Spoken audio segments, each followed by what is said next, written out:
Hi there. If you're looking to learn how to make latex masks, well, you've come to the right place. In this series of videos, I'll be sharing every technique, every tip, and every tool I use to make monsters like this go from just a dream in your head and turn them into a full-blown nightmare in your hands. In this video, we're going to start blocking out a brand new sculpt, and this is where all the fun begins. So, if you are ready to exorcise those demons, or unleash the beast, or maybe breathe life into your own monster made from spare parts, well, stay tuned and let's get decaffeinated.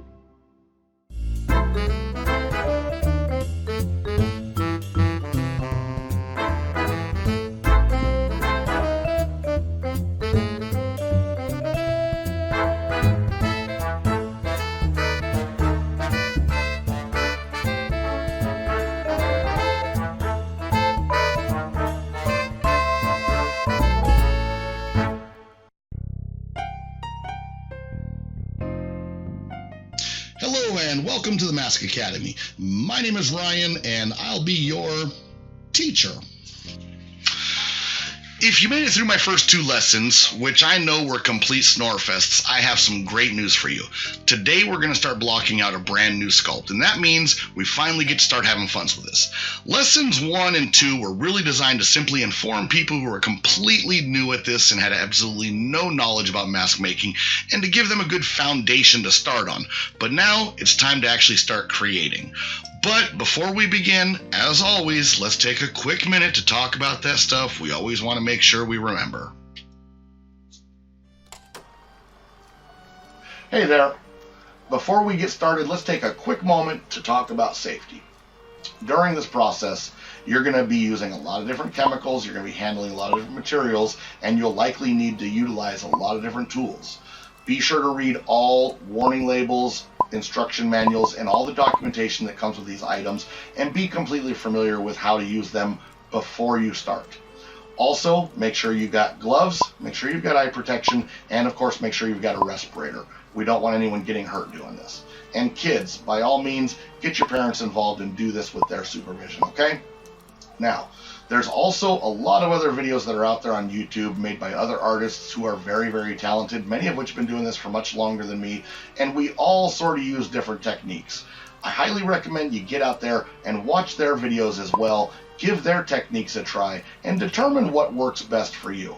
Part of becoming a great artist is always learning and always growing with your art and always discovering new ways to do things. And if you find something that works better for you than what I do, by all means, use that method.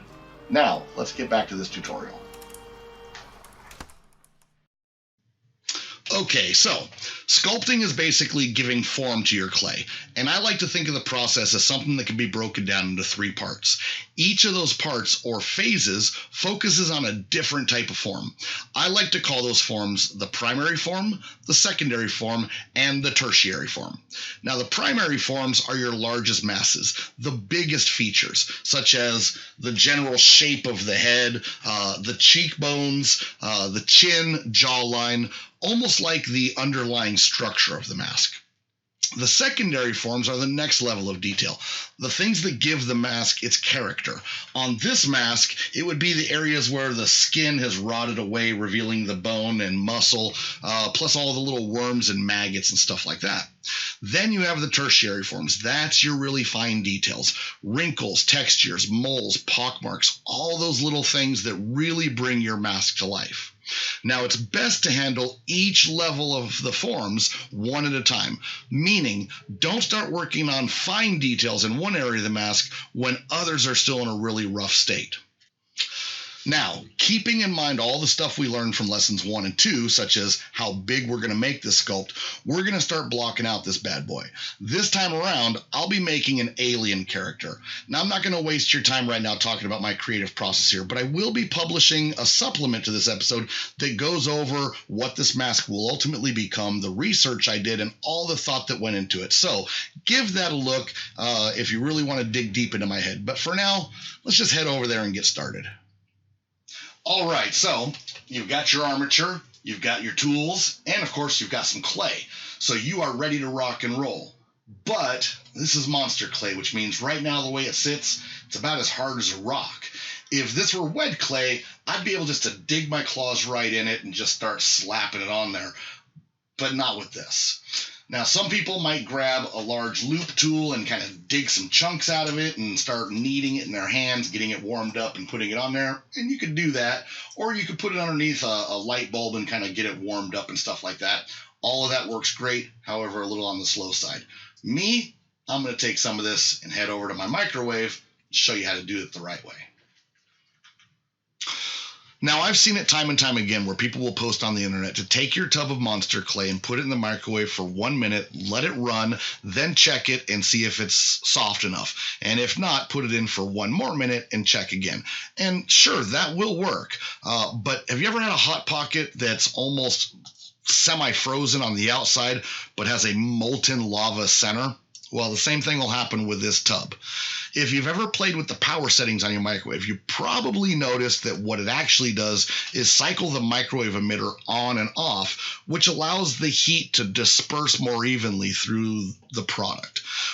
It does require a little bit more time, but that method works way better than having a scalding center that's going to burn and blister your hands.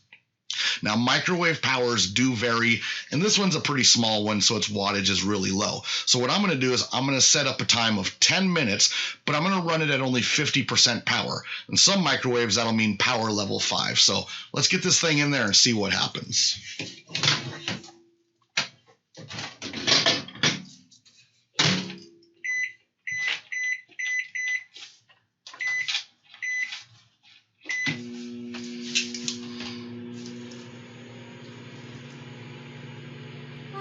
Ten minutes later.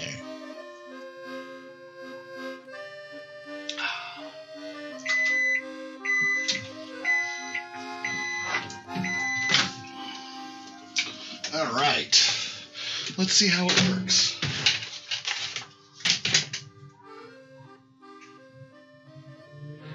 There we go. Nice and soft and pliable and ready to start smacking on our sculpt.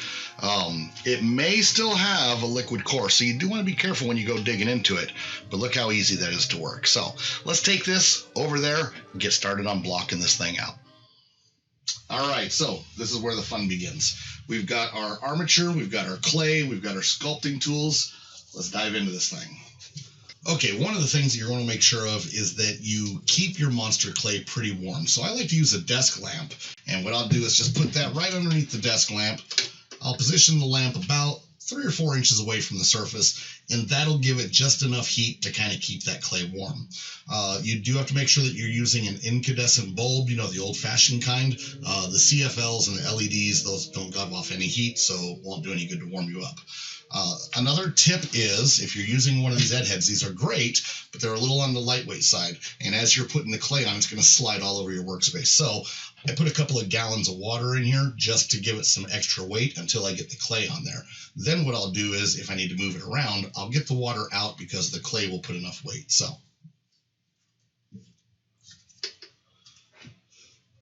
All right, so as I said, this is going to be an alien creature, which is actually a really good thing to do, especially for a first mask, because when it comes to aliens, there are no rules. You can give it all kinds of different eyes, put them in weird places, no nose, big nose, whatever you want to do, mix and match textures, all that kind of stuff. So aliens, really good thing to start with. But in this particular mask, the wearer's eyes are actually going to be hidden. They're going to be covered up, rather than some masks actually utilize the actor's eyes in them. In this case, we're going to be hiding the eyes, but the actor's still going to need to be able to see. So what I like to do is I like to take just a little bit of clay and get 2 equal portions, kind of like this. And then what I'm going to do is, using a small piece of a wooden dowel, just really thin dowel, I'm going to go ahead and stick this clay right over the actor's eye, and then I'm going to put this dowel right inside there, make sure it lines up. That way I know the eye line of the actor. You want to make sure that if you're going to have those eyes hidden in like a recessed part of the mask, you at least know where the eyes are going to be. So.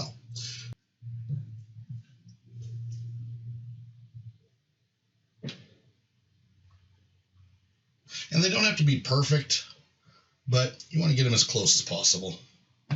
There we go. Now, the only other tool you're really going to need, possibly as you're blocking out, is maybe a set of calipers. This is just something I whipped together with some scrap wood. And these come in really handy, especially because on this mask, we're going to want the two sides of the face to be very symmetrical. And so as we're blocking this out, we're going to make sure that we're taking measurements so we know how far out to go with things. But let's just start slapping some clay on here.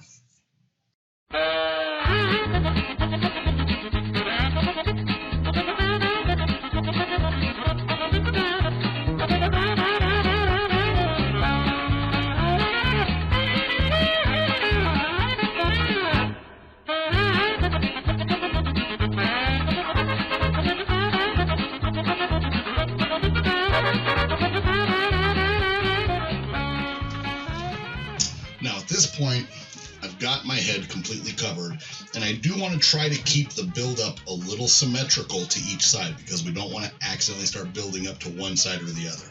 So we do want to pay a little bit of attention to making sure that this thickness is roughly equal.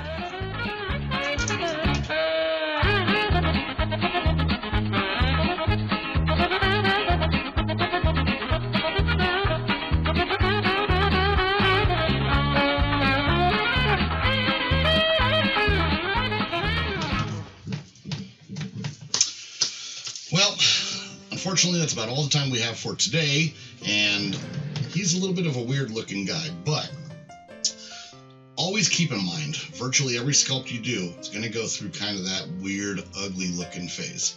Stick with your instincts. You know what your vision is. Just keep on following it and seeing it through.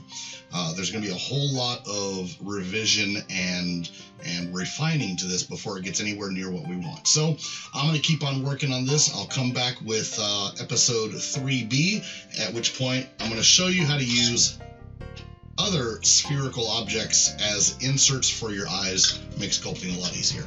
Until then, see you next time, and as always, stay scary, my friends.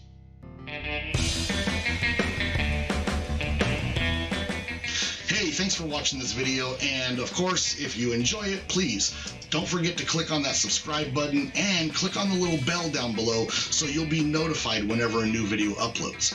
If you want more information, don't forget to follow Uncle Monster's Decaffeinated Designs on Facebook and tune in every week for our Monster Vision live show where we feature all different artists from all over the place and we talk about a whole lot of fun stuff. Now, also, you can go to unclemonstersplace.com, and right there on that website there's actually a store that you can use to buy all the different products that I use.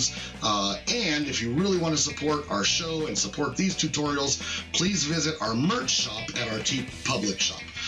All of the information for all of those things is in the links in the description of this video, so be sure to check them out, and we'll see you next time. Until then, stay scary, my friends.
You're still here? The show's over. Go create something. Go on.